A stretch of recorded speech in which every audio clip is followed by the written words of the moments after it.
que no estamos muy seguros de qué es lo que viene después, ¿no? Nos queda muy clara la película hasta donde llegamos, si la vemos hacia atrás y vemos todo lo que ocurrió, pero nos cuesta mucho trabajo entender qué es lo que viene ahora. Incluso nada más todavía no hablamos de la coyuntura, pero para tener una idea, cuando estábamos a algunos días de las elecciones, casi nadie, y de la gente más experta e involucrada en luchas, casi nadie se atrevía a decir qué iba a pasar en las elecciones. Todo era demasiado incierto.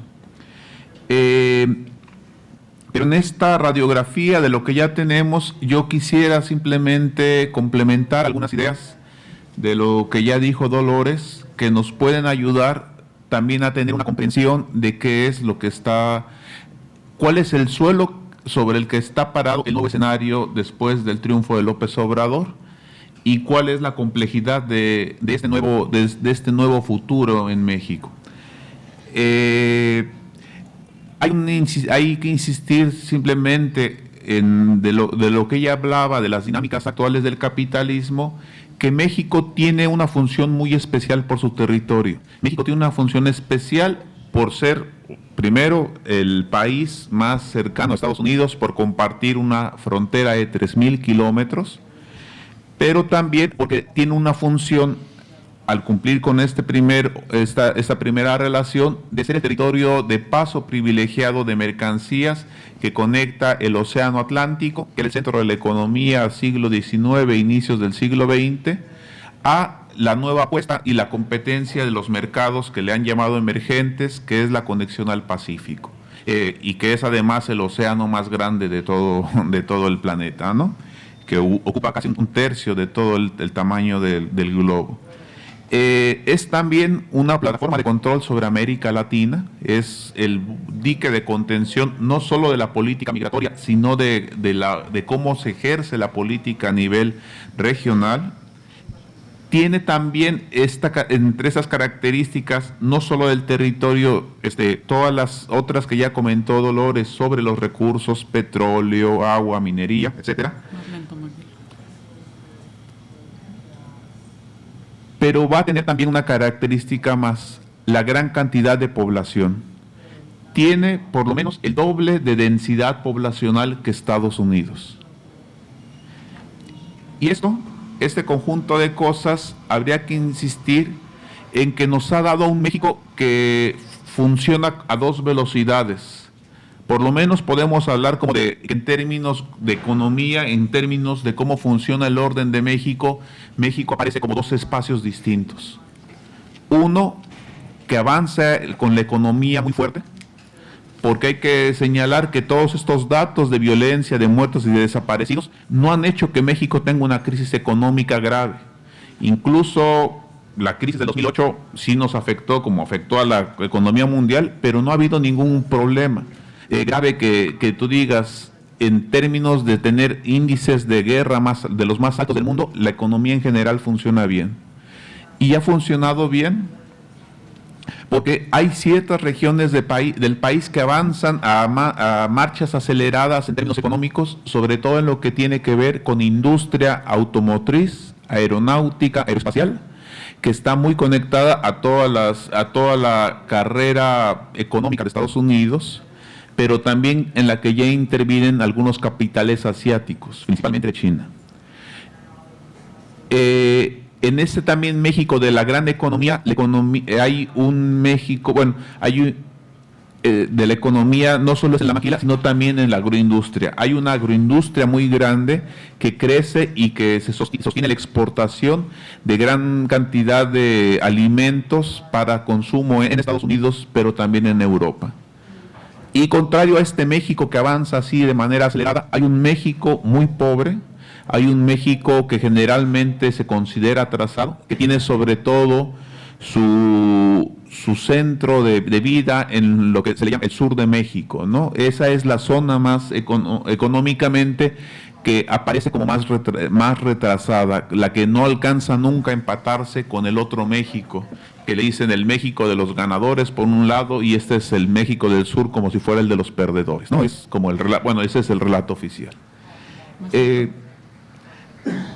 Y esta división también se da entre una economía formal y una economía informal, que solo para tener un dato en términos de la economía de la economía agrícola, para que nos demos cuenta, de los trabajadores agrícolas, solo 3% tienen contrato por escrito, con prestaciones y todo, el 97% no. Solo 4% tienen algún tipo de seguridad social, el 96% tampoco, no, nada. El tema de la violencia también tenemos que tener presente que se funciona con una narcoeconomía. La economía en México está llena de negocios criminales. Se habla, en los términos más conservadores, de que el 10% del Producto Interno Bruto está activado por la economía criminal, de la cual solo el 45% es de drogas, 30% es de tráfico de personas, 20% es de lo que le llaman piratería y los otros en distintas ramas, ¿no?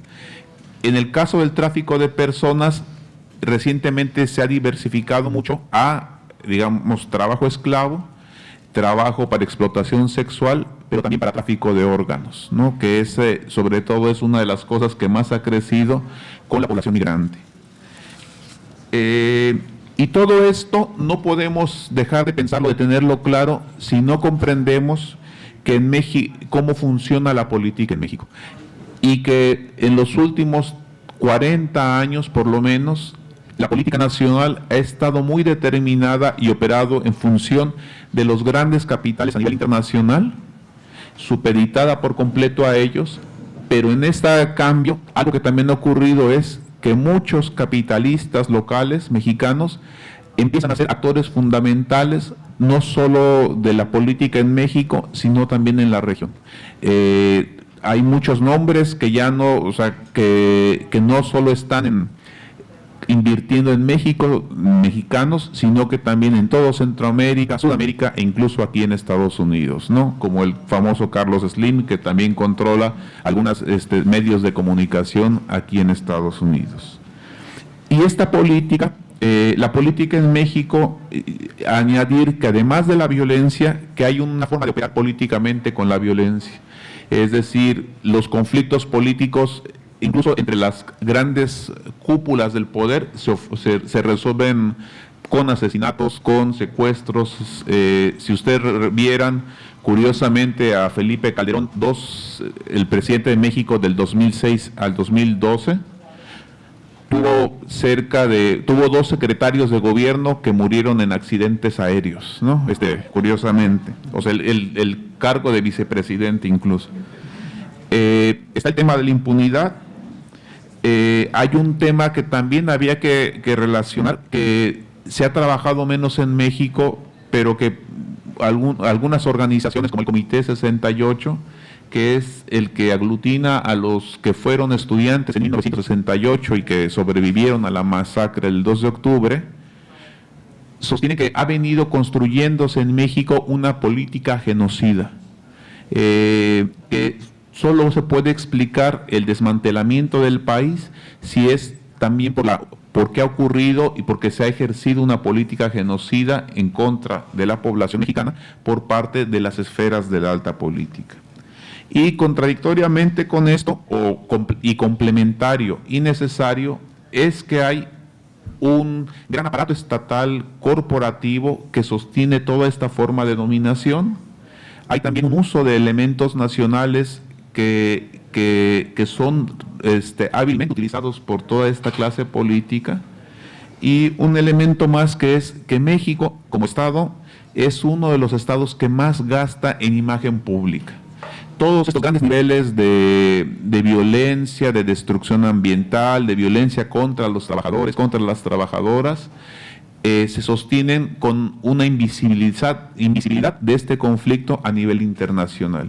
Incluso muchos de los grandes operadores de estas políticas en contra de la gente son personas que después de trabajar en México llegan a trabajar en organismos internacionales de Naciones Unidas, en otras corporaciones privadas, porque aparecen como los grandes empresarios, los grandes políticos que lograron sacar a México del atraso. Y lo que se llega a hablar en todo caso de México, si se llega a hablar de violencia, de desapariciones, se suele hablar o que es del narcotráfico como un fenómeno aparte de la política, o que son vestigios del autoritarismo que gobernó en México hace 70, 80, que durante 70 años, una cosa así, ¿no? El gobierno del PRI. Entonces, este piso hay que insistir en que por lo menos en los últimos 6 años, en el gobierno de Peña Nieto, y luego de otros 6 años de una guerra intensa en la que inició Felipe Calderón, esta guerra permanente, ¿no? Supuestamente contra las drogas. En los últimos 6 años, el conjunto de medidas antipopulares que tenían que ver con la privatización del petróleo, el abrir el territorio a las minas, por el agua, en quitarle derechos laborales a todos los trabajadores, trabajadoras, avanzó de manera muy fuerte a partir de un acuerdo que le llamaron el Pacto por México, y que el Pacto por México se vanagloriaban de haber sido un pacto que no representaba un partido, sino a todos los partidos políticos que estaban en ese entonces existentes. Morena todavía no existía, para tener claro. Y que además era un pacto que había sido organizado, autorizado, gracias a la ayuda, a la asesoría de Washington, del gobierno de Estados Unidos. Entonces, estos últimos 6 años van a ser de una constante lucha, de una constante tensión, pero de una victoria en términos reales, de que se aprobaron todo este conjunto de reformas antipopulares, pero al mismo tiempo en la vía de los hechos, en la vía práctica, una imposibilidad para poderlas instrumentar. Y en esta resistencia, sobre todo del gobierno frente a actores organizados, grupos que defendían que el petróleo siguiera en manos nacionales, maestros que defendían la educación, grupos de trabajadores que estaban en contra de la reforma educativa, van a surgir otro tipo de actores, otro tipo de movimientos que no aparecían en esto, que surgen mucho de manera aparentemente espontánea, o a veces claramente espontánea, por algunas cosas. Quizá Ayotzinapa es uno de los casos es el caso más relevante, pero va a haber un montón de otros acontecimientos que van a estar de repente detonando grandes protestas. La mayoría de ellas protestas que no alcanzan a tener una dimensión nacional, porque duran a veces muy poco tiempo y que son muy focalizadas en el espacio, pero que tienen un nivel de radicalidad muy fuerte. Entonces, para pasar ahora a esta parte de lo que puede ser el contexto actual, después de haber hablado sobre estas cosas, queríamos proyectarles un pequeño video sobre las resistencias en México, porque hay algo muy claro, que también se nos quedó claro después de todo esto ocurrido, que hay que insistir, que esto que se dice muy fácilmente, existe un terror en México permanente, existe una violencia permanente, unos asesinatos, etcétera. No nos quedaba muy claro por qué. Esos rastros, que eran rastros humanos que se fueron encontrando en el camino, nos fueron quedando claros de que operaban una violencia del Estado en contra del pueblo, porque hay una gran resistencia del pueblo de México. Y lo que vamos a ver ahora son una parte mínima de la gran cantidad de resistencias en México, de su radicalidad y de su impugnación frente al Estado, que nos dan muestra de por qué también el Estado mexicano, para avanzar con toda esta cadena de horrores, ha tenido que recurrir a la violencia de muchas maneras para poder implementarlos. Entonces proyectamos ahora el video. ¿Sí? ¿Tú lo tienes que poner? Sí. ¿Hay cómo apagar esta luz de enfrente?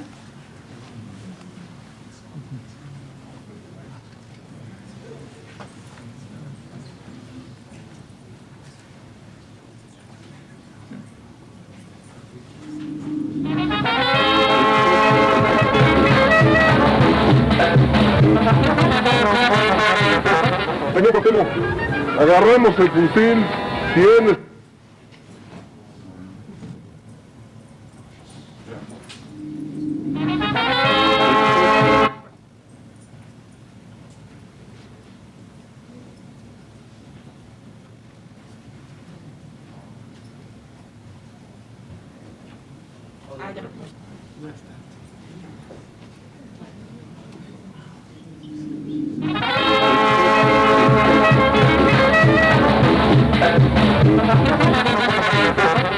ingeniero Cuauhtémoc, agarramos el fusil si es necesario. No tenga miedo, ingeniero.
Y un paso atrás al cumplimiento de los 6 puntos del pliego petitorio. No vamos a levantar hasta no conseguir la victoria. Plan de acción. Realizar una consulta metropolitana contra las privatizaciones, educación, salud, electricidad y cultura. Para enfrentar el golpe nacional de privatización, necesitamos un plan de lucha nacional que lo enfrente, por lo que la Unidad Obrera Campesina Estudiantil debe completarse políticamente y pronto.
Policía Federal Preventiva inició esta mañana un operativo para liberar la carretera Lechería-Texcoco. Sobrevolando el área está el helicóptero de Noticieros Televisa. Juan Carlos González, desde el aire, te escuchamos.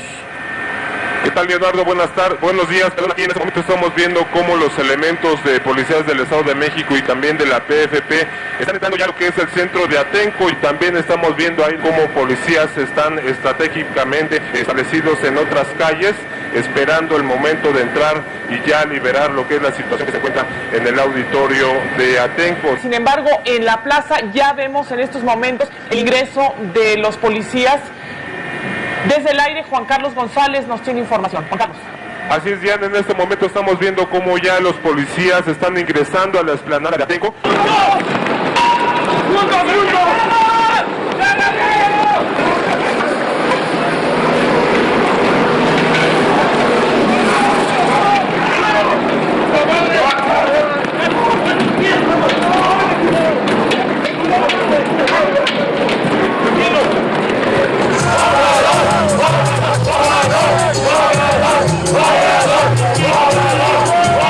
Según los datos de conteos rápidos que ya se han realizado, hemos ganado desde el primer momento en que se publicó el primer dato hasta este momento.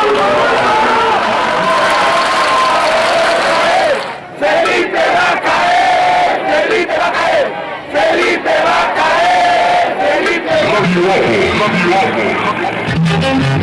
Las barricadas son medidas de autodefensa que la población civil construimos todas las noches en Oaxaca. Para impedir la entrada o huida de los agresores. Cedémosles el paso y no caigamos en sus provocaciones. No lleves armas. Esta es una lucha civil y pacífica.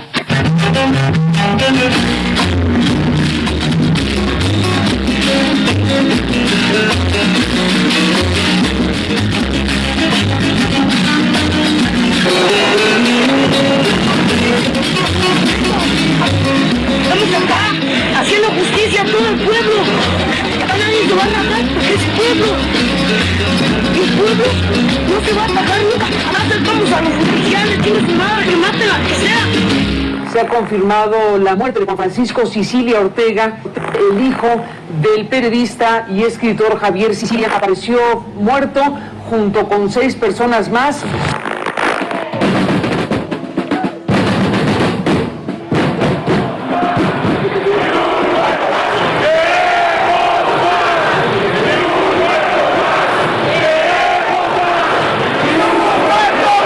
Estos 40,000 muertos, por más que se quiera ocultarlos, son los muertos de todos, son nuestros muertos.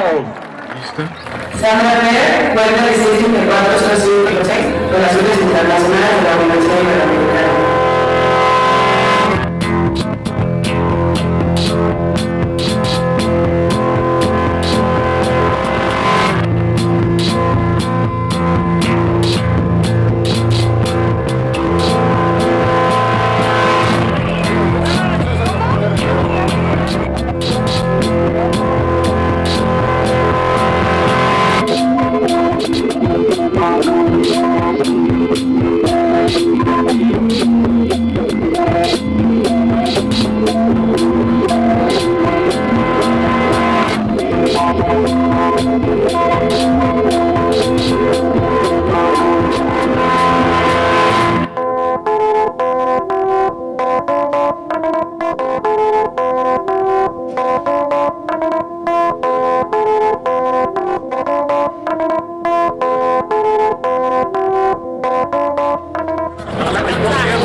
Como un 60%, un 80% daño los temblores o las extorsiones. Hay muchos hectáreas de aguacate de comida país. Y todo eso lo están recuperando los dueños que se las habían quitado. Y ahora que nosotros recuperamos todo esto, ya ellos ya se pueden trabajar en ellas. Lo están entregando. Lo fuerte, lo que hizo que naciera este movimiento cuando se apoderaron de las huertas de limón. Pura gente que estaba siendo golpeada. No hubo ningún pinche rico que se uniera a este movimiento.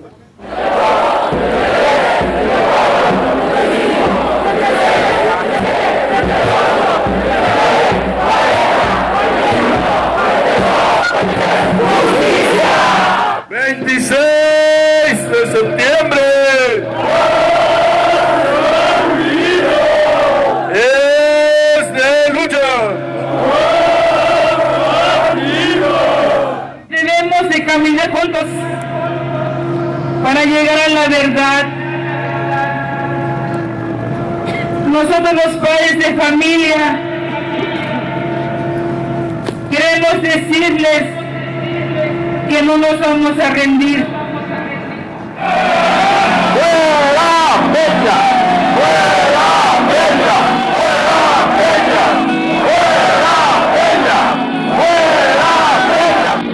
Exigimos el cese de la represión y la persecución en contra del movimiento magisterial y de las miles de personas que han salido a manifestarse en contra de la llamada reforma educativa.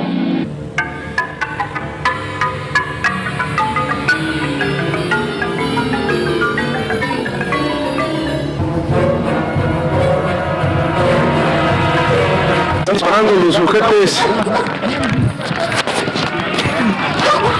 ¡Agárrense que están disparando! ¡Esa puto perro! Por la información anecdótica que hay de las casillas y también porque ha sido una jornada en paz dentro de campañas que fueron muy violentas, asesinatos de candidatos y demás. ¿Qué falta por delante? El conteo rápido del Instituto Nacional Electoral, el Estados Unidos,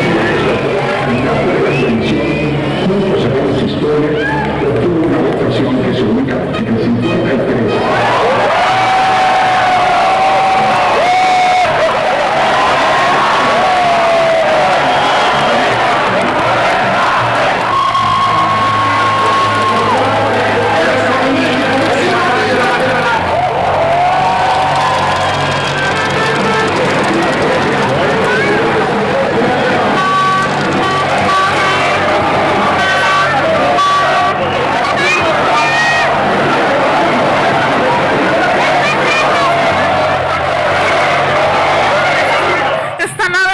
Bombas molotov, envases de caguama, y ese es un funcionario de auxilio UNAM que no ha intervenido.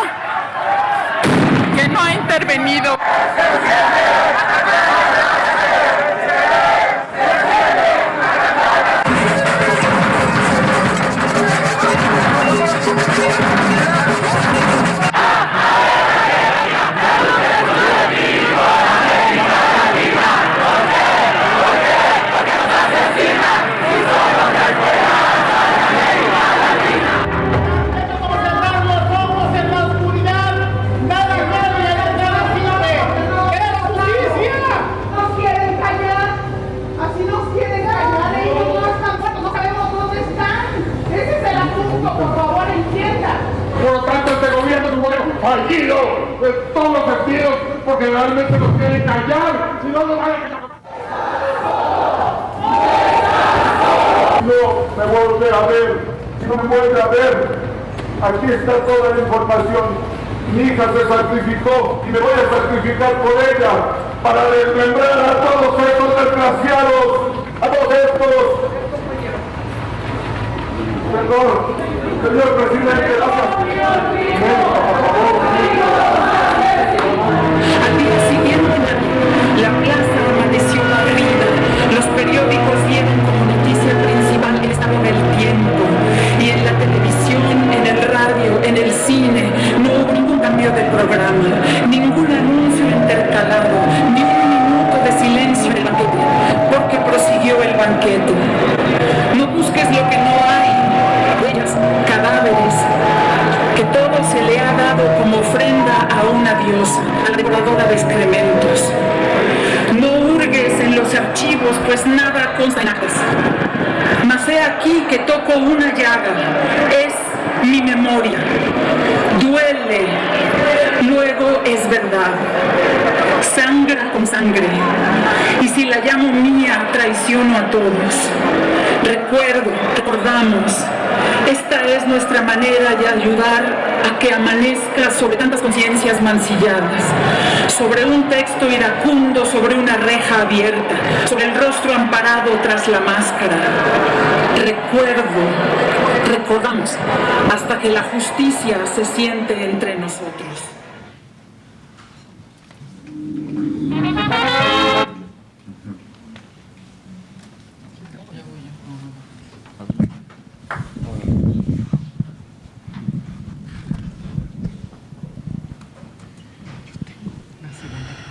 Bueno, queríamos mostrar ese video para, de cierta manera, hacer un recuento de que frente al panorama que compartían tanto Magdiel como Dolores, pues no ha sido enfrentado sin resistencia, y de hecho ha habido mucha resistencia. México es un pueblo que se ha levantado históricamente muchas veces, que es intolerante frente a las injusticias, como tantos pueblos, y pues queríamos pues hacer ese recuento y mostrar cómo es que la población, cómo es que el pueblo ha respondido a estas situaciones que se están viviendo y que se vienen desarrollando durante los últimos 30, 40 años, ¿no? Pero nos enfocamos en visibilizar las luchas dentro de los últimos 3 sexenios.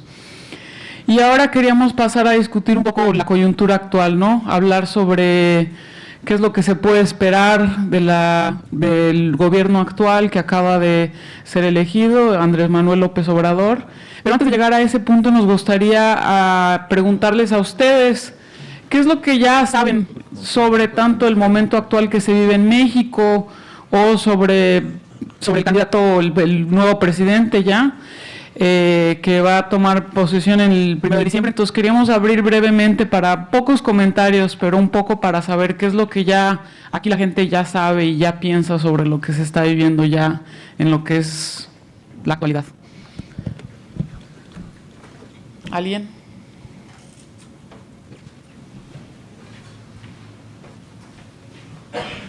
Bueno, pues yo primero quisiera saber si ha habido tiempo suficiente hasta ahorita, hasta este momento, para desglosar cuáles de todos esos movimientos y de todos esos sectores de la sociedad mexicana estaban realmente apoyando o conocían el proyecto, si es que había alguno de López Obrador y de Morena, o cuáles de todos estos movimientos aprovecharon el momento y votaron por López Obrador, por un cambio. Y si esto es así, entonces, ¿cuál es la perspectiva? ¿Qué es lo que podemos esperar? Gracias. ¿Alguien más? ¿Un comentario? Que es lo que ya sabemos sobre la situación. Vamos a abrir de nuevo para preguntas después de del siguiente momento. ¿Alguien más le gustaría comentar qué es lo que ya se sabe aquí en Estados Unidos o que ya se comenta sobre la situación en México? Las inquietudes más fuertes. Ajá, o las inquietudes más fuertes que tenemos aquí sobre lo que se vive en México.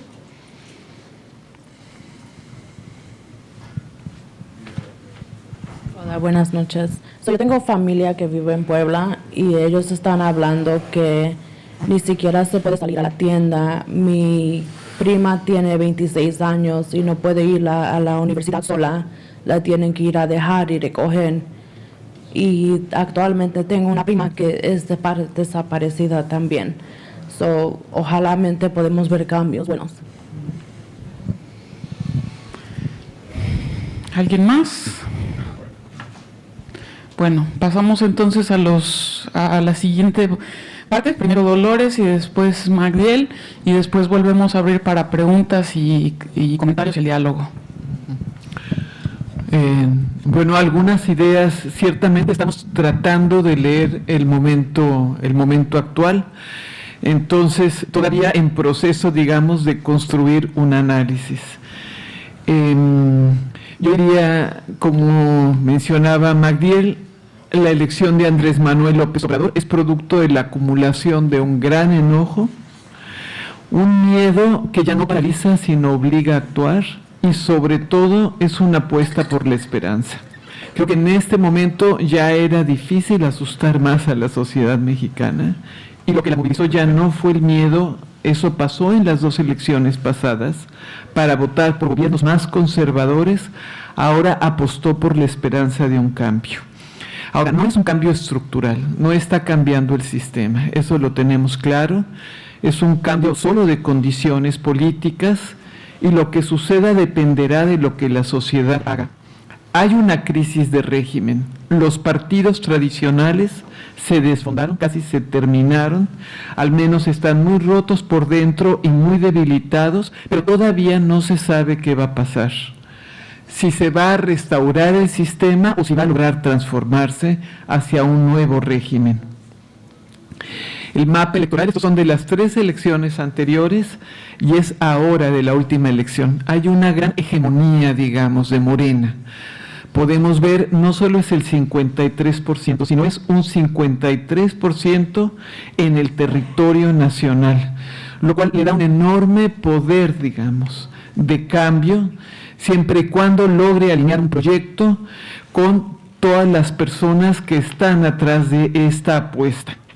3 fueron sus ejes de campaña y los elementos que lograron congregar tanto apoyo.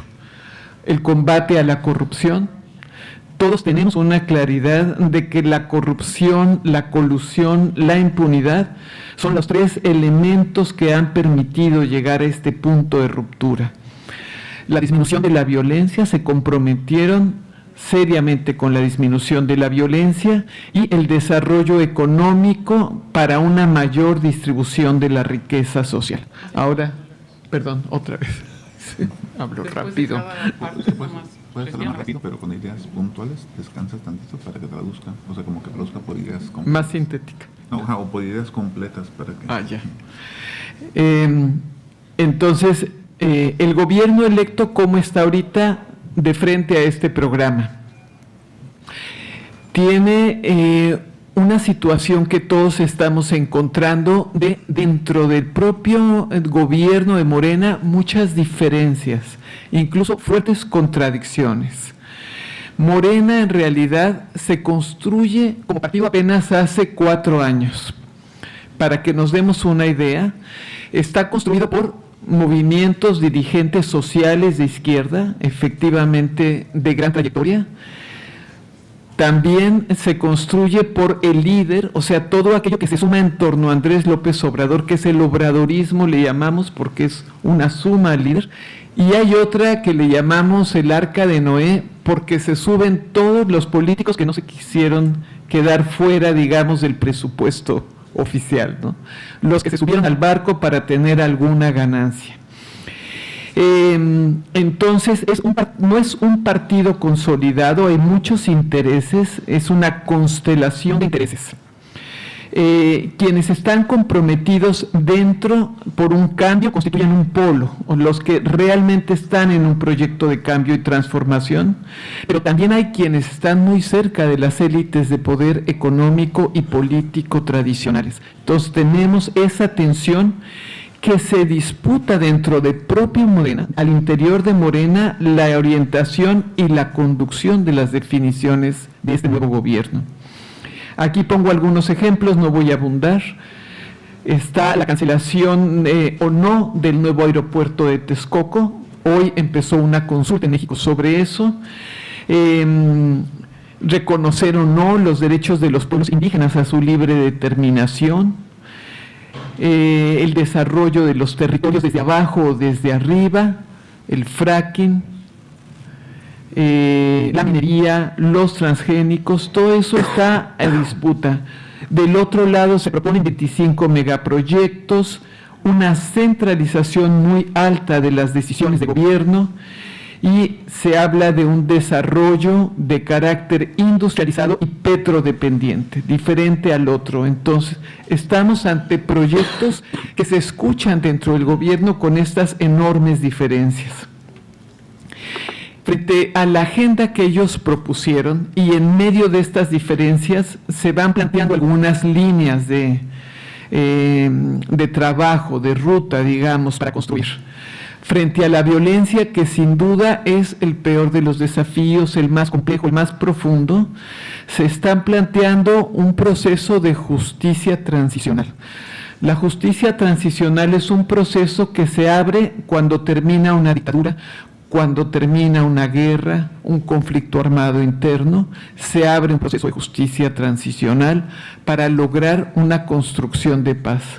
En México no ha habido la terminación todavía de nada, pero ya es necesario empezar algo diferente. Entonces hay una gran discusión para tratar de construir este proceso de justicia transicional que rompa los mecanismos que permiten que la violencia siga y continúe. Entonces, hay una gran discusión en torno a eso. Hay que decir que las víctimas son un actor central tienen que ser un actor central de ese proceso. Por otro lado, frente a esta idea de verdad y justicia, está un aumento de la línea dura también, una depuración, pero aumento de los cuerpos policíacos y militares. O sea, estamos, les digo, siempre como a dos aguas, no es un proyecto que va en una sola línea.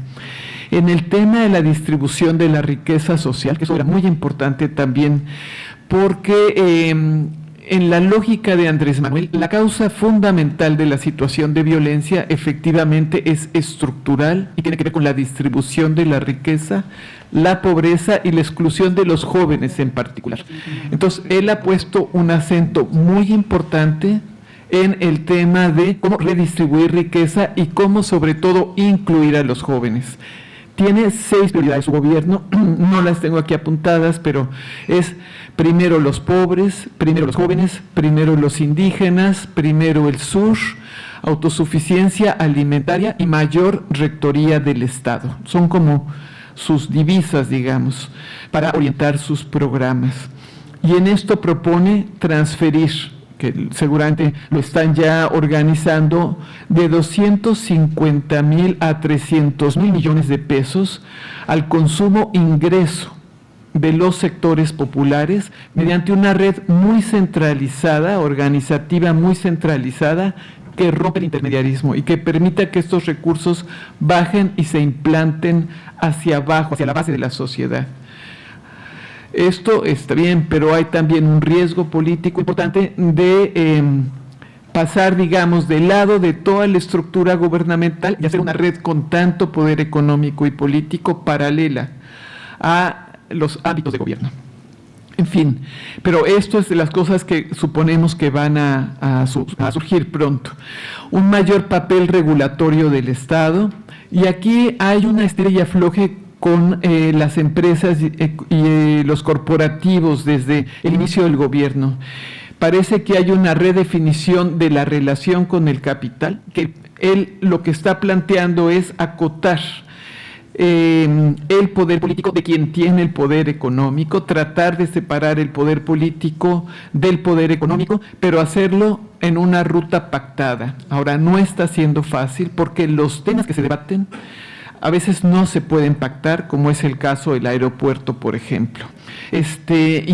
Solamente la discusión sobre el aeropuerto o la solución para la caravana migrante empieza a ser una turbulencia económica. El capital empieza muy rápido a meter una turbulencia económica. Hay fuga de capitales. En estos días hay una depreciación gradual del peso.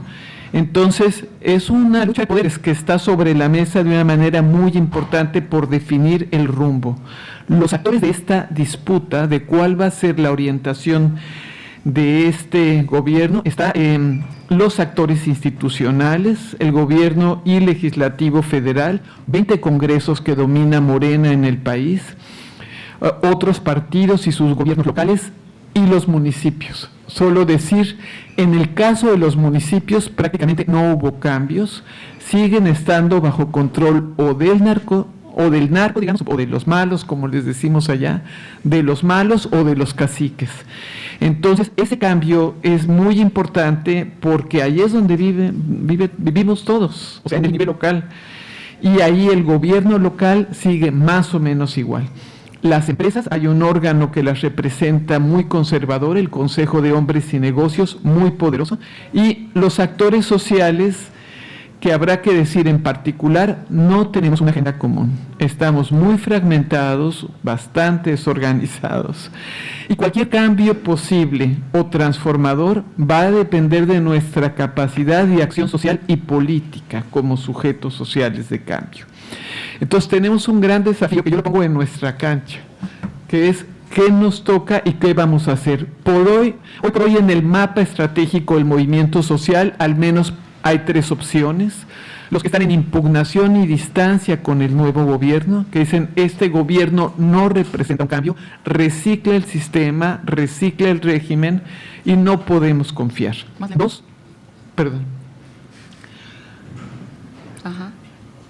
Los que están en la estrategia de confrontación, diálogo y negociación, yo pienso que la mayoría, hay las víctimas han sido actores muy importantes,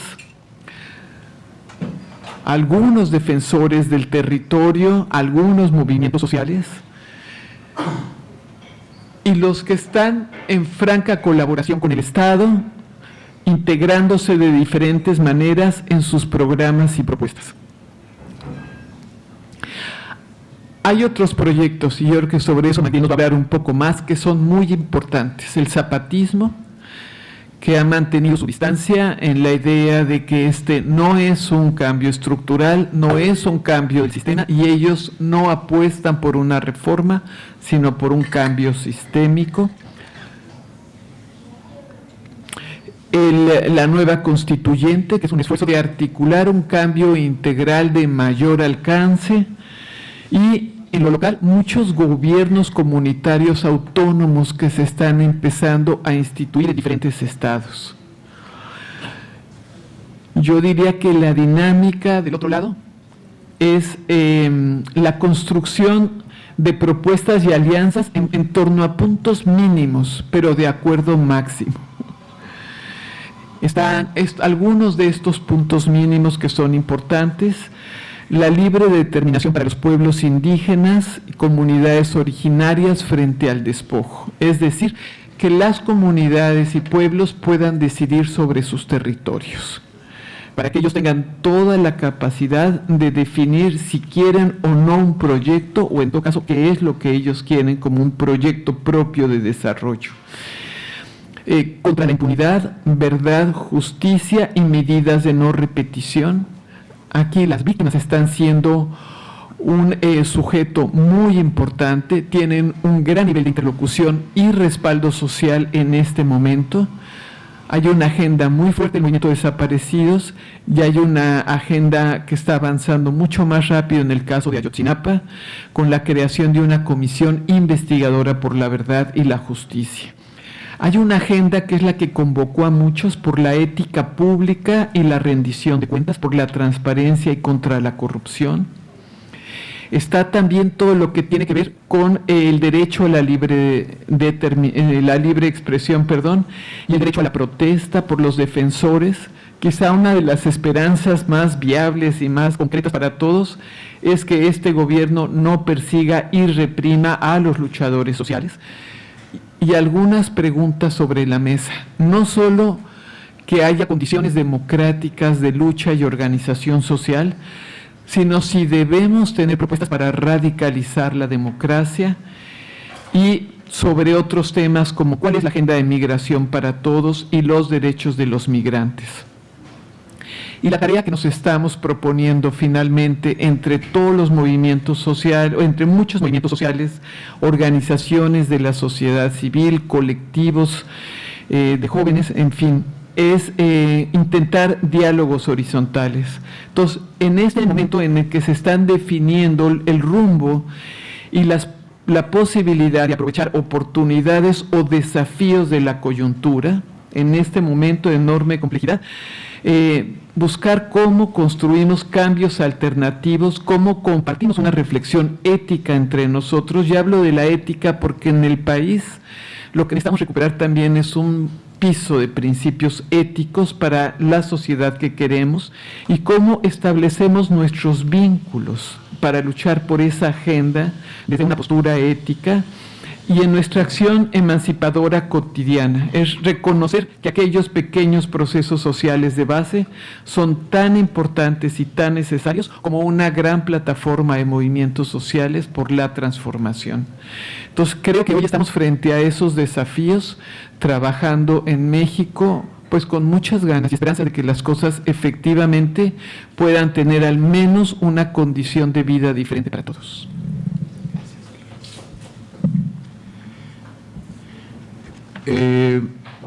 Recuperando o conectando lo que dijo Dolores con lo que veíamos en el video, yo insistiría en que por lo menos estos últimos 30 años, que han sido 30 años de destrucción del país, han tenido esta contraparte de una continuidad de resistencias, un acumulado de resistencias muy fuerte, que se ha expresado de manera muy fuerte como resistencias en contra del gobierno. en contra del gobierno en sus máximos niveles. Si ustedes revisaban, la consigna siempre aparecía en contra del presidente, o sea, de la figura más poderosa del gobierno en México, y entonces también era una consigna en contra del régimen más allá del presidente en muchos de estos casos, porque también era una oposición a la política establecida. Hay una crisis de los partidos evidentemente ahora, pero también ha habido una búsqueda desde, quizás no estos 30 años, bueno sí, desde esos 30 años de lucha, de ir superando los esfuerzos políticos tradicionales, ¿no?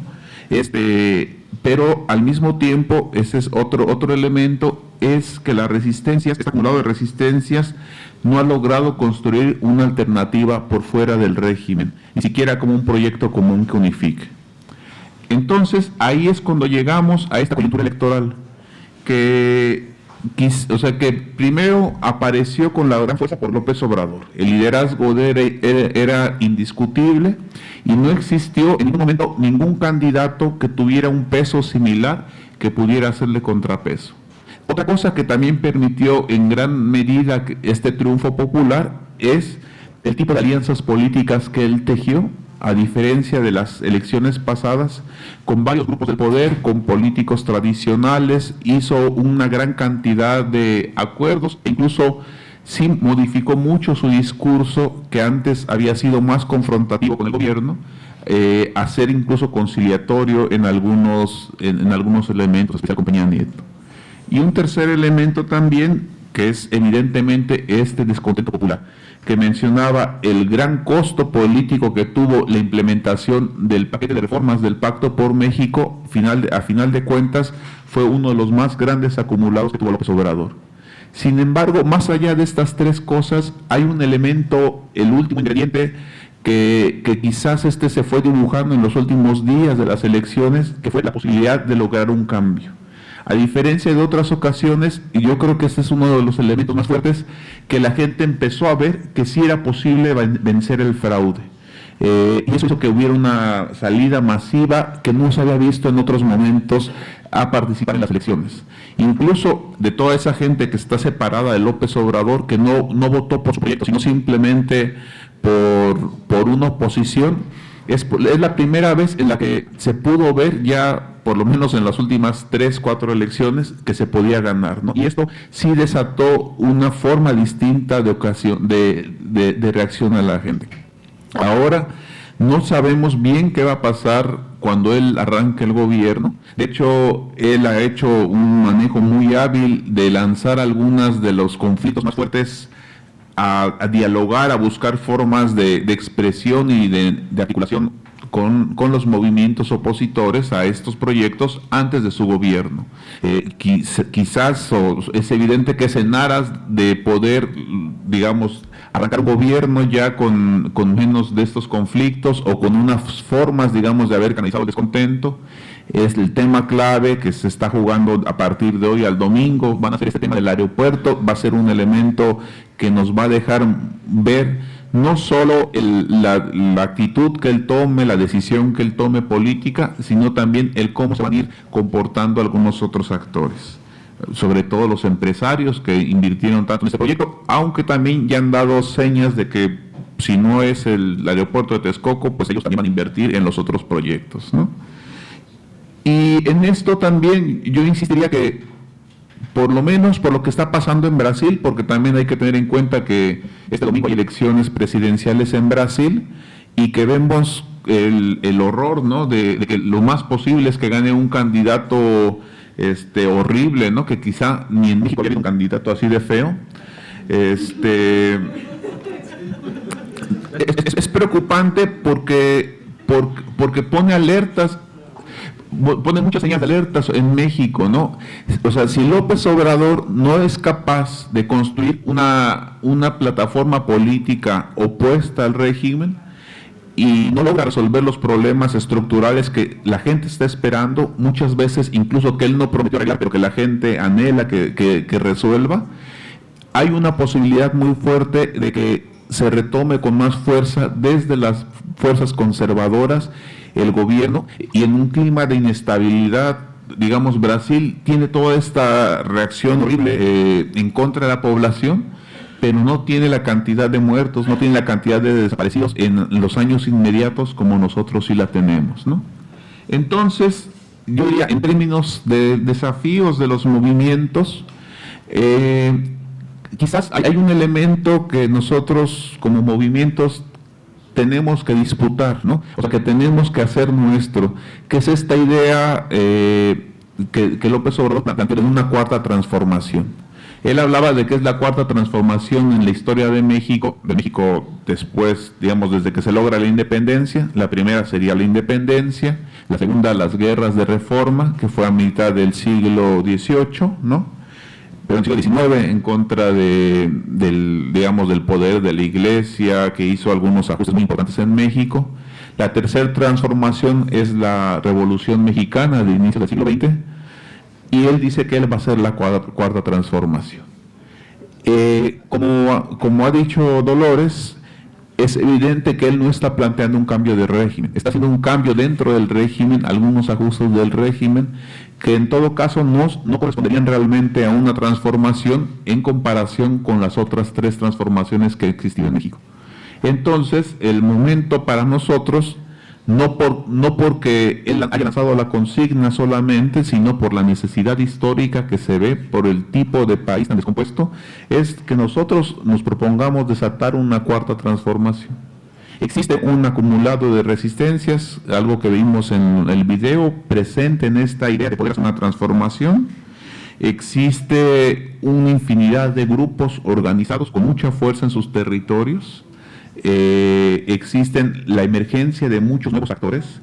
Este tema, hay muchos grupos de jóvenes que empiezan a ser muy importantes en las luchas que no se veían en luchas en México antes. Grupos, por decir, el salto que han dado víctimas de la violencia, que no tenían una formación política y demás, y que por los golpes han dado saltos impresionantes. Existen muchos otros actores que empiezan a surgir, incluso que no corresponden al suelo mexicano en el sentido estricto, como el tema de los migrantes. No es un movimiento que surge en México, aunque hay una base importante de gente estructurada desde hace muchos años apoyándolos, pero es un movimiento sobre todo que viene de Centroamérica y que mete en una crisis a México y en la que conmueve y polariza también las ideas en México. Todo ese acumulado puede ser contradictorio, pero también puede ser muy potencial para una transformación que nos vemos desde los movimientos sociales. Y ahí, pues nosotros, como proyecto de Nueva Constituyente Ciudadana Popular, creemos que está en el orden del día plantear el tema de hacer una nueva constitución. Hacer una nueva constitución como la expresión de esto, de un cambio de régimen, de una vuelta de tuerca importante en el sentido de hacia dónde van las cosas en México. Nosotros estamos haciendo un esfuerzo, quizás los que se lo plantean como de manera más ambiciosa en México, sin embargo, nuestra fuerza no es proporcional al tamaño de los objetivos, ¿no? Y es una fuerza que no puede venir de este proyecto, si se entiende, como el de una sola organización, sino que tiene que buscar apostar a ese diálogo con todos estos actores, ¿no? Con estos actores organizados desde antes, con los nuevos actores, y ponerlos en movimiento. Y ahí va a ser muy complicado, eso yo creo que lo tenemos que tener muy claro y es explícito, el cómo estos actores que podemos intentar, o que nos planteamos un desafío estratégico mayor de transformación, no nos aislamos de toda la gente que está esperando algo del nuevo gobierno, no nos confrontamos con ella, sino podemos ir con toda esa base social, esta masa enorme de gente que por lo menos hoy en lo inmediato tiene las esperanzas en que López Obrador va a resolver las cosas, ¿no? Entonces creo que ahí es uno de los elementos más interesantes del contexto, y que el elemento de la esperanza pues sigue latente, ¿no? Y sigue latente porque es toda esta historia. Hay que insistir, si ganó López Obrador, no ganó solo por él, ganó por toda la resistencia, y los desafíos obviamente no se pueden resolver solo a través de un cambio simple en el gobierno, sino que van a estar ahí latentes. Y ese es el escenario de disputa, de movilización, y es lo que nos busca conmover y enlazarnos incluso también con todos los que están ustedes aquí presentes. Gracias.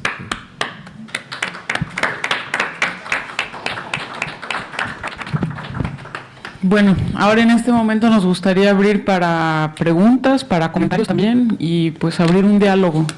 Entonces lo que propongo es que tomemos, digamos, 3 a 5 comentarios, preguntas y después puede regresar a nuestros compañeros aquí en el panel y si queda más tiempo tomamos 3 a 5 más preguntas o comentarios. Entonces, levanten la mano quien le gustaría comentar. Uno aquí, 2. ¿Alguien más? Bueno, empezamos por aquí. Thank you. Just a real quick question on regards about policies around the diaspora, amongst how is has there been any type of policies that are being talked about and how to help out the diaspora inside the borders of the U.S.? Policies around trying to help out the diaspora inside the United States. Has there been any talks regards about that?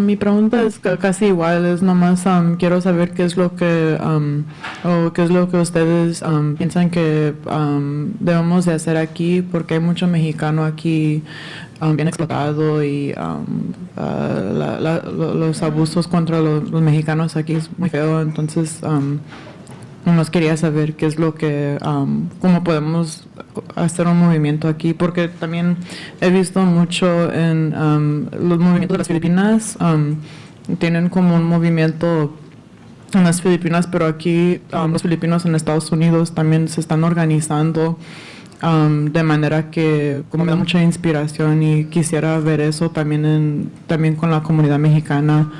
Si nosotros podríamos organizar así también sería suave.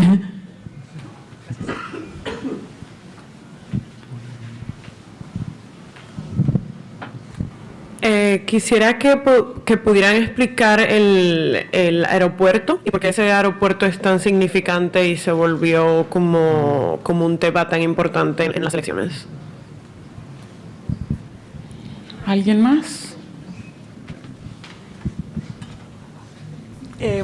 Buenas noches, mi nombre es Meche González y yo no soy mexicana, soy de Guatemala, pero al vivir 13 años en Nueva York, uno se vuelve solo guatemalteco, se vuelve latinoamericano y uno aprende que lo que está pasando en México pasa de México hasta la Patagonia. Estamos en un proceso de mucho cambio para América Latina. Estamos en el momento de el derechismo, que estamos volviendo toda América Latina de la derecha. Entonces a mí lo que creo que por ser Nueva York me gustaría mucho que tenemos de propuesta para que toda Latinoamérica se una para pelear contra las personas que nos imponen este derechismo a la América Latina, porque tenemos que tener bien concreto que lo que está pasando en México y pasa en todos lados está mandado por los Estados Unidos, ¿verdad? Por ahí empezamos. Entonces, ¿cómo nos vamos a unir como América Latina para luchar contra esto, verdad? No es solo, yo sé que estamos hablando de México, pero es cuando yo oigo la historia, yo lloraba porque esto era ver Guatemala, ver Honduras, ver Chile, ver Bolivia y entonces ¿qué estamos haciendo? Porque nos están robando los gobiernos, nos están robando todo lo que se había logrado en América del Sur. El gobierno de la izquierda los han quitado y lo siguen haciendo. Y entonces ¿qué vamos a hacer como Latinoamérica? ¿Cómo nos vamos a unir? ¿Cómo vamos a apoyar para que dejen de matarnos? Porque a todos nos están matando. Gracias. ¿Alguien más? ¿Algún otro comentario? ¿Quieres responder alguna? Hola, buenas noches. Mi nombre es Jimena. Quisiera saber cuál es la opinión que tienen sobre el papel de las luchas armadas, de las Fuerzas Armadas, porque cuando nombraste ahí los actores no mencionaste a la milicia. Y me parece que es indispensable tomarlos en cuenta porque el gobierno de Calderón no era un gobierno como el que se presume que podría ser el de Bolsonaro, y sin embargo gran parte de su poder fue darle preeminencia a las Fuerzas Armadas y permitirlas salir a las calles, lo cual no había hecho otro gobierno. Entonces quisiera saber qué opinan sobre el papel que va a jugar la milicia en los próximos años. Gracias. Retomamos y después abrimos otra vez. Entonces, no sé si cada uno quiere 5 minutos, una cosa más breve. Sí. Bueno, quizás una de las cosas más importantes es cuando hablamos en general de la política en México, hay un elemento fundamental, que es que todo el tiempo la política de México está muy relacionada, subordinada a Estados Unidos. Y que desde México en general hay una relación, por lo menos desde las luchas de identificación y de organización, muy cercana hacia América Latina y una perspectiva fuerte, por lo menos en términos culturales, hacia América Latina, pero no hay tantas formas de conexión hacia Estados Unidos. Han existido procesos de solidaridad con México. Hay que reconocer que el PRD en algún tiempo construyó una base social fuerte aquí en Estados Unidos, de mexicanos. En otro momento, redes de solidaridad en apoyo al zapatismo también tuvieron alguna fuerza aquí. Y en tiempos recientes ha habido algunas redes de solidaridad con Ayotzinapa, con el Movimiento por la Paz, con los movimientos de estudiantes. Sin embargo, falta ahí algún nexo, ¿no? Y quizás uno de los nuevos actores que está conmoviendo en México, que es este fenómeno de la migración centroamericana hacia México, por lo menos de cruce, quizá es algo que puede detonar también el ver esta idea de unidad más regional en el sentido de Centroamérica, México y Estados Unidos, ¿no? Yo creo que ese es uno de los desafíos que tenemos que proyectar, y que nos obliga además a tener muy en cuenta esas transformaciones profundas necesarias, ¿no? Porque por lo menos desde el 2001, México pasó a 2002, después de las Torres Gemelas y de toda esta nueva guerra contra el terrorismo en Estados Unidos, México pasó a ser considerado desde Estados Unidos como parte de su, de su Homeland Security, ¿no?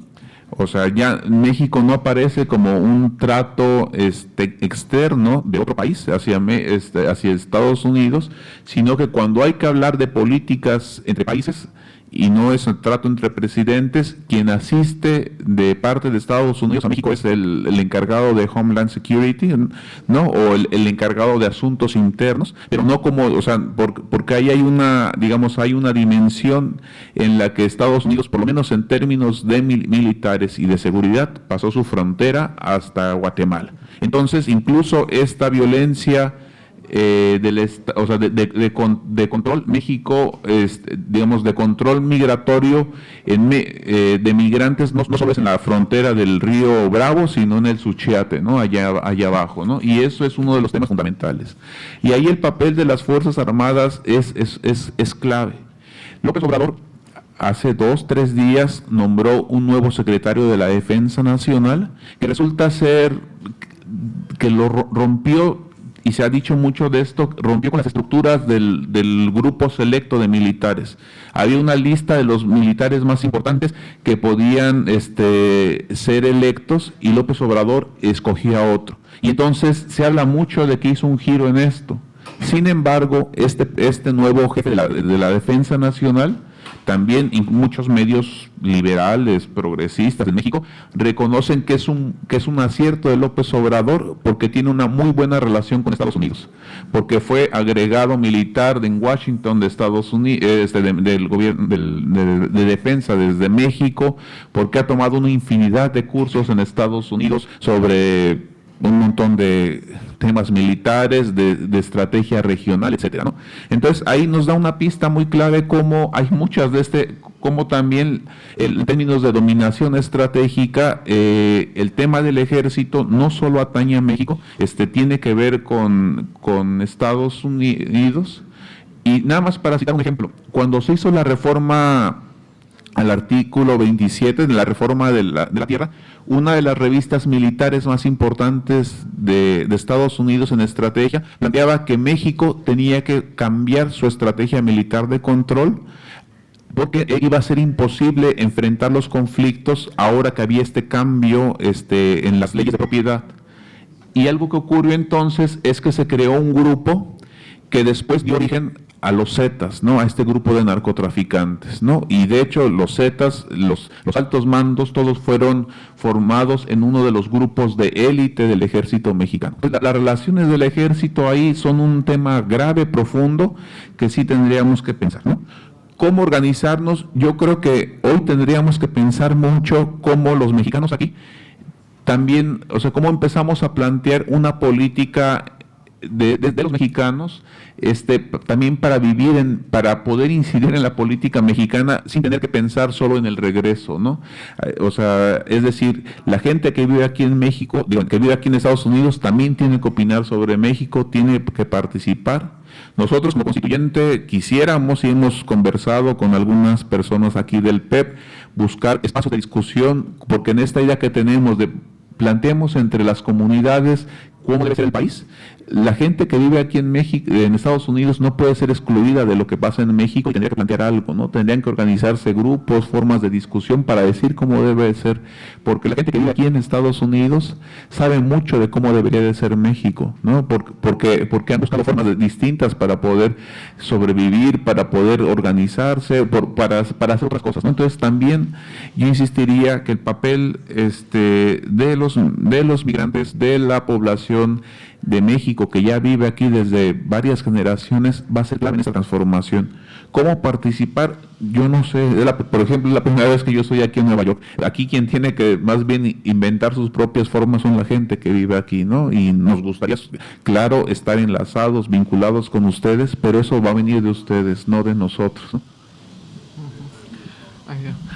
Quizás solamente agregar algunos de los puntos en el tema de la caravana migrante. La postura oficialmente ha sido que en México particularmente está a la disposición de darles trabajo en estos grandes proyectos que están definidos, que por cierto todavía no están aprobados, pero bueno, como que la solución fue acá tendrán trabajo. Mantendrán trabajo aquí y acá y acullá. O sea, hay algo muy concreto, lo dijo ayer Alejandro Encinas, que es el subsecretario a cargo del tema de migración. Hablan de que se va a abrir una agenda sobre el tema migrante basada en derechos humanos, y han dicho que en Estados Unidos particularmente todos los consulados serán de ayuda y protección a los migrantes. O sea, eso ha sido como un discurso en esa línea. Ahora, no sabemos todavía qué va a pasar. Lo cierto es que antes había, lo digo porque es el discurso va, yo pienso que en una línea correcta de reconocer a los migrantes, sus derechos y la protección a estos. Pero por otro lado, había una subsecretaría especialmente de migración que ahora se adhiere como una tercera función de otra, ¿no? Entonces son como mensajes que en ese sentido falta tener todavía claro qué significan. Yo diría hasta los hechos mismos cuando se empiezan a destinar presupuestos, funcionarios, claridades de gobierno, pero hoy por hoy la respuesta es esa particularmente. En el caso del aeropuerto es una lucha muy vieja, nacional, porque es el aeropuerto que conecta nacionalmente prácticamente todo el transporte aeronáutico. Desde el principio, situarlo en ese lugar planteó problemas sociales, políticos, ambientales, económicos de gran magnitud. Empezó en esta lucha que vimos del 2002, sigue con la represión del 2006, y ahora se reactiva con la decisión de construirlo. Es importante porque esa es la cuenca en donde se desagua el agua de la ciudad, el agua pluvial de la ciudad. Insistir en hacerlo ahí tiene dos implicaciones muy concretas. Uno es un costo enorme que en las prioridades de este gobierno implicaría sacrificar otros proyectos, digamos, de interés social que tiene el gobierno. Esto es lo que él ha planteado.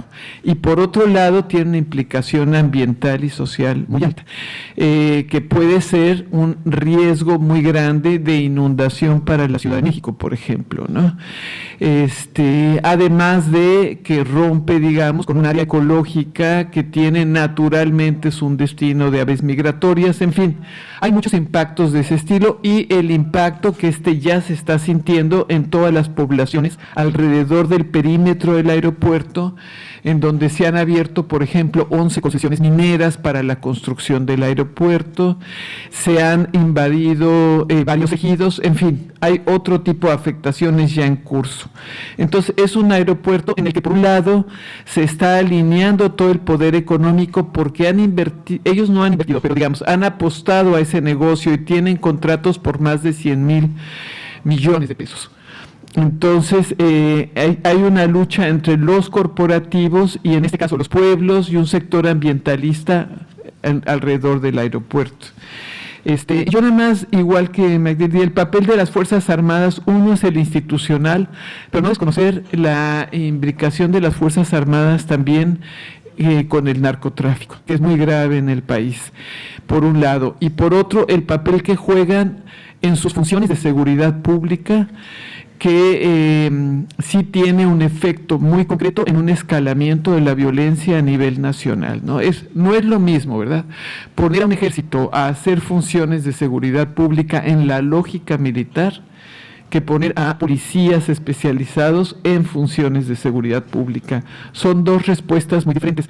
Yo mostraba los datos como lo que implicó meter al ejército a la seguridad pública fue un índice de letalidad, o sea, es letal, digamos, el combate social, a la delincuencia social también. En fin, y el poder político que han adquirido los últimos años, ¿no?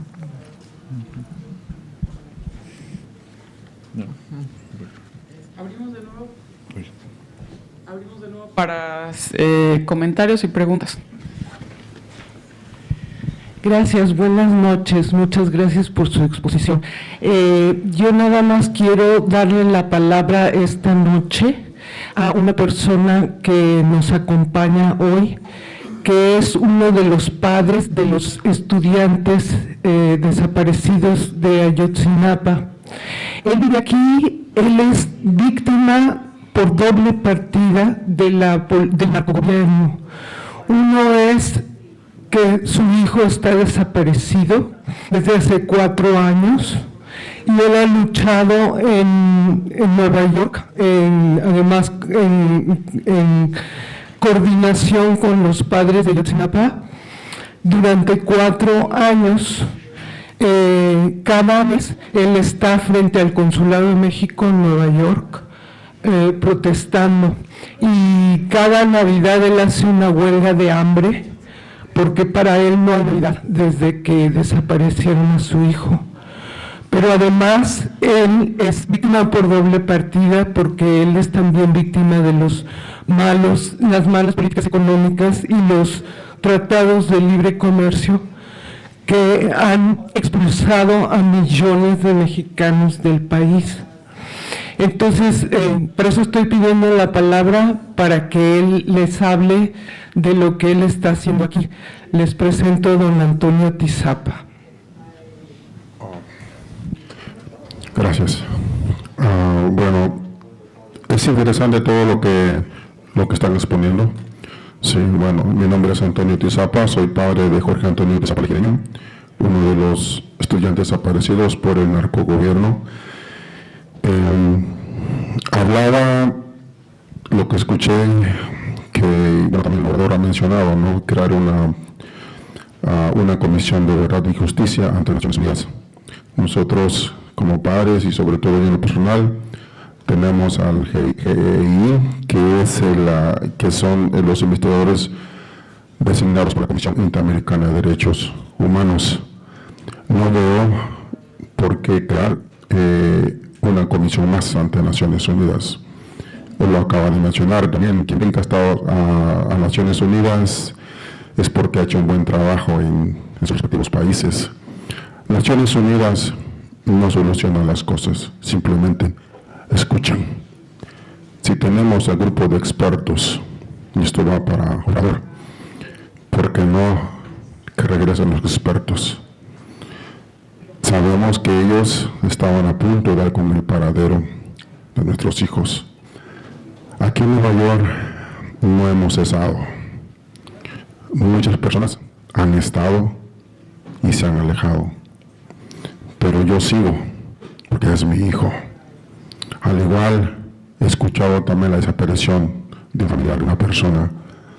Quizás en ocasiones tienen miedo de alzar la voz, porque tienen miedo a que sean desaparecidos en México. A mí, en lo personal, y a las madres, a los padres, no nos da miedo, porque es nuestro hijo, y vamos a seguir luchando hasta encontrarlos. Las organizaciones son muy buenas, organizaciones que nos han cobijado, así como también nosotros hemos cobijado a muchas impunidades. El estudio que pasaron le hace falta mucho, es bueno que muchas personas se enteren. El día de mañana se cumplen 49 meses de no saber absolutamente nada. Sabemos que fueron los militares. La persona que nombró señor de Guerrero son entrenados en Estados Unidos para venir y desaparecer a estudiantes, a periodistas y a muchas personas que se oponen a las políticas de los gobiernos. Los militares son o están para defender al país, mas no para reprimir al pueblo. Mencionó que los policías están capacitados para hacer su trabajo. Lamentablemente no lo es, porque yo vengo también de un pueblo y sé que los policías municipales, estatales, federales y ministeriales, tanto militares, no están capacitados para hacer el trabajo. Su trabajo es vigilar a la población, más no para reprimirlo. Muchas gracias, mi hermano, por invitarme. Muchas gracias por escuchar unas palabras de un padre, porque vivos se los llevaron y vivos los queremos. Gracias.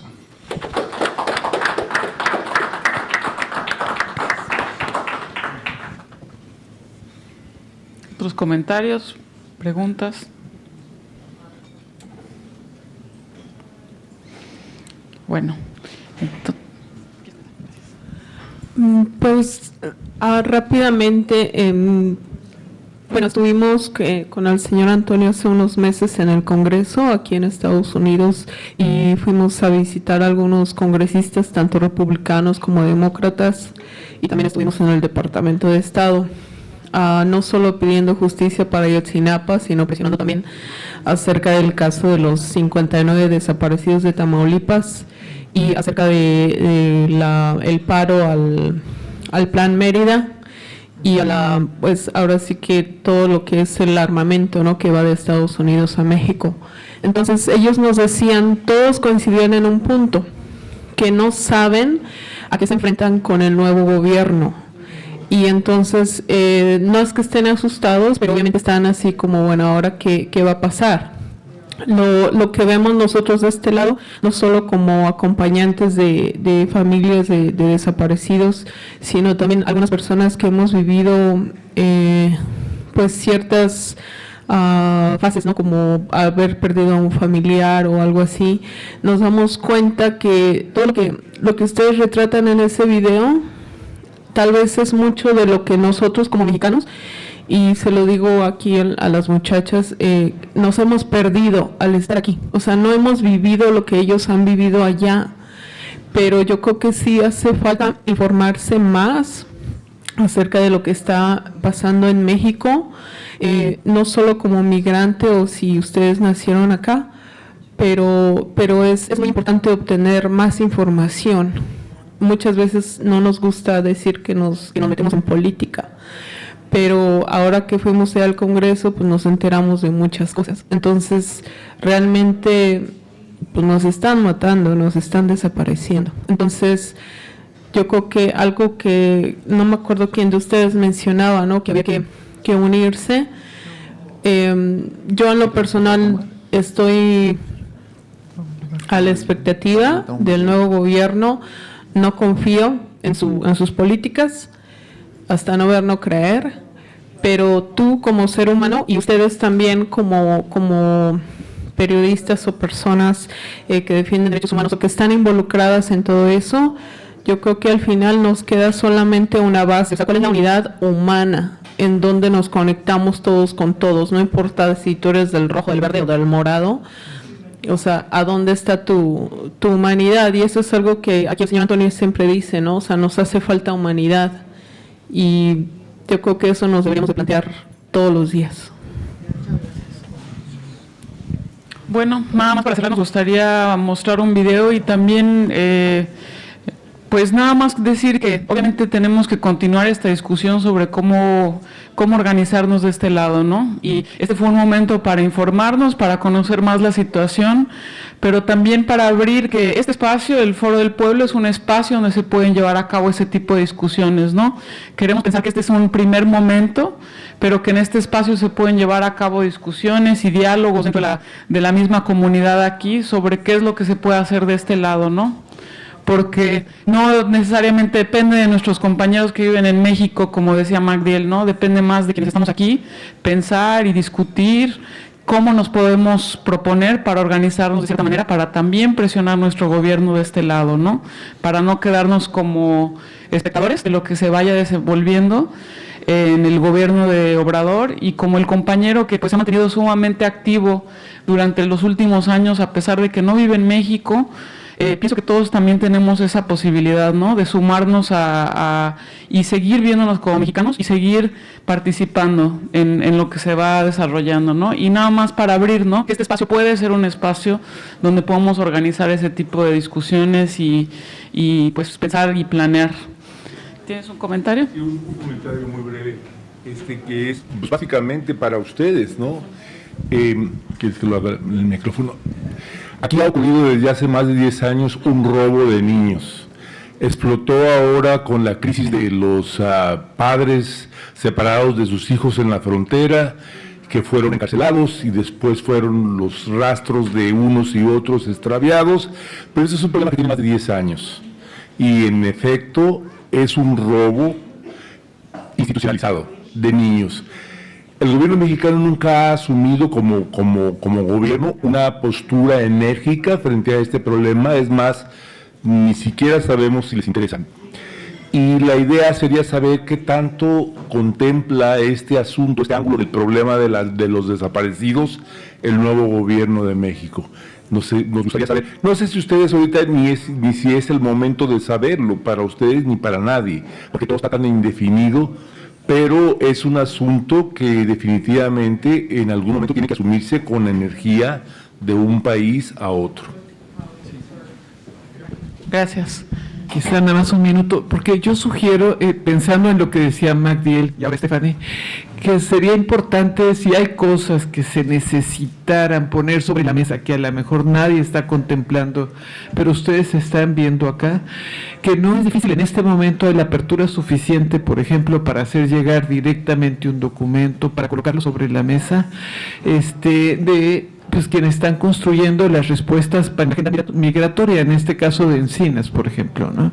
No es difícil, si ustedes tienen una propuesta, una agenda, una exigencia concreta, hacer llegar a Encinas directamente un planteamiento así.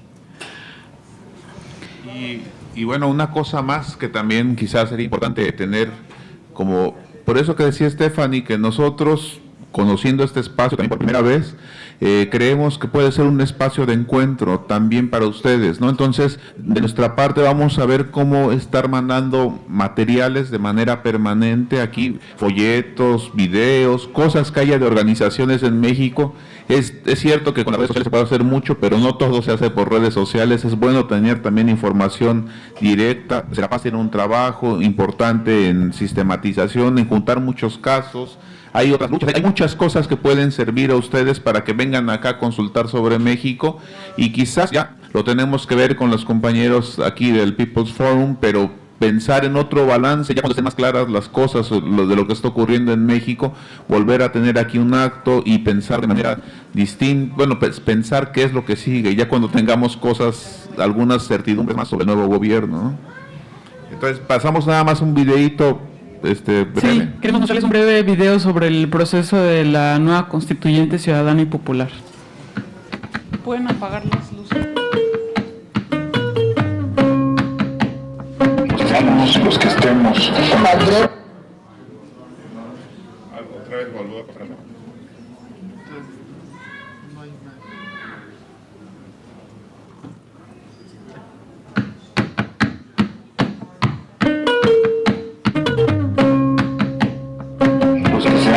Los que estemos.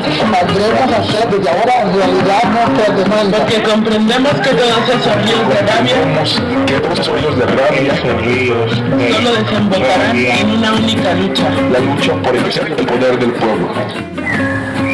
Sabemos que la lucha de nuestro pueblo en contra del Estado criminal que trata de destruirnos está en todos los municipios del país.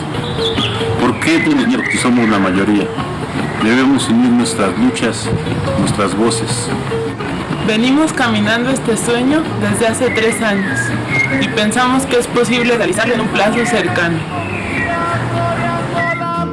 El ciudadano es aquel que tiene el derecho de participar en la vida política de su país y nosotros como mexicanos tenemos ese derecho y el artículo 39 nos respalda. Popular porque tiene que nacer del pueblo, de todos nosotros, no nomás de los intelectuales, de los que saben mucho. Tiene que nacer desde la raíz. ¿Por qué? Porque hay sabiduría, ahí está nuestra cultura y nuestra herencia ancestrales. Que en cada pueblo, barrio, colonia nos pongamos a pensar cómo queremos gobernarnos, sabiendo que existe ya un camino andado en la construcción de formas propias de gobierno. Dejamos entre todos el cómo queremos vivir y que esos anhelos, necesidades y planes sean las leyes del pueblo que alimenten un nuevo acuerdo nacional. Por eso hemos decidido, para el 2020, unir nuestras luchas que se encuentran a lo largo y ancho del país en una gran caravana nacional que será un primer encuentro de todas y todos. Para llegar a ese momento necesitamos crear afluentes del mismo camino. Una nueva constitución será el principio de una nueva nación.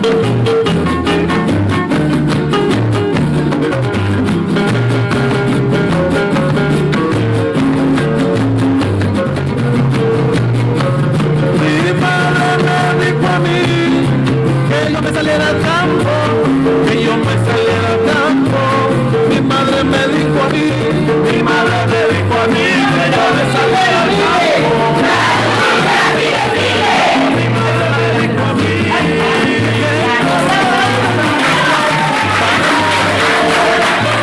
para llevarles urgente a la nueva constituyente.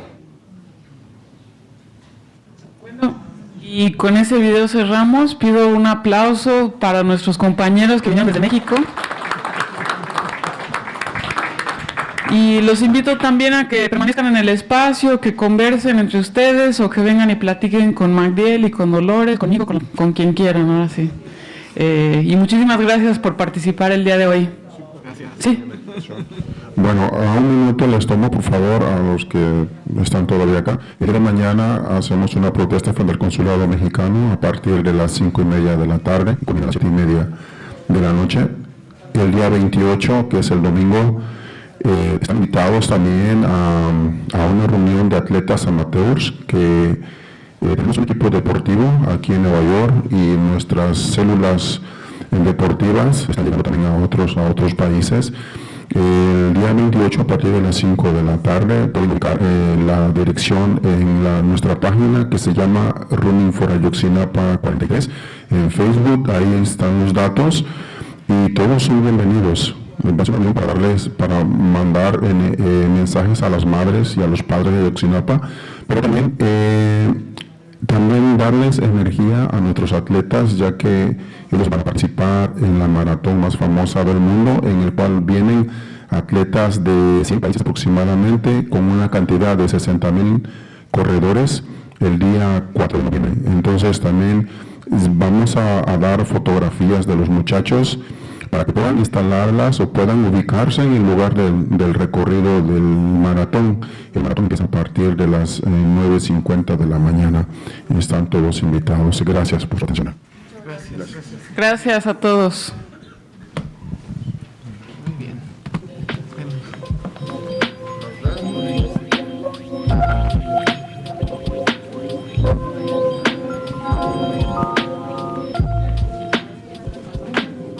Un momentito, por favor, antes de que se me vayan. Les acabo de pasar este volante, por favor traten de ir, es muy importante. Enjuiciamos al gobierno de Estados Unidos por los crímenes coloniales de Puerto Rico. Vienen muchas personas de Puerto Rico y de todo el mundo, se les va a enjuiciar. De hecho, una compañera que aquí los mexicanos conocen, Angélica, va a estar en el jurado, Nieves va a estar en el jurado. Por favor, si pueden ir, es de 9 de la mañana hasta las 5 en la iglesia Holy Root del Padre Barrios, que todos conocemos. Seguro.